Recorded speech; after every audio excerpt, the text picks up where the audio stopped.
একজন লোকের বাড়ির গেটের সামনে এই পুতুলটা পড়েছিল। এটা দেখতে যেমন সিনেমাতে হয় সেই ভুতুরে পুতুলের মতোই, কিন্তু ওই লোকটি পোস্ট করে যে ওই পুতুলটার কাছে যেতেই তার সত্যি সত্যি কেমন যেন হতে লাগলো। তার যেন ব্রেন খালি হয়ে যাচ্ছিল, চোখে পুরো অন্ধকারে দেখছে। আর এমন পোস্ট যখন লোকে দেখে তখন তাদের মনে একটাই প্রশ্ন ওঠে যে সত্যি কি কালো জাদু বা জাদুটোনা এসব কি সত্যি বাস্তব জীবনে এসব কি হয়? সেটা তো বলতে পারবো না, তবে এর সব থেকে নিকটতম যে বৈজ্ঞানিক কারণ সেটা হলো কেমিক্যালস।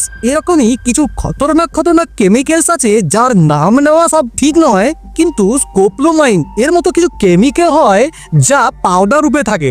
তো এই যে পাউডার হয় স্কোপোলামাইন, যদি কোনো পুতুল বা কারো মুখে ছিটিয়ে দেওয়া হয় তো কিছুক্ষণের মধ্যেই সেই পাউডার নিঃশ্বাসের মাধ্যমে ফুসফুসে পৌঁছে রক্তে মিশে যায়, আর যার কারণে তারপরই সেই মানুষটার হতে লাগে হ্যালুসিনেশন।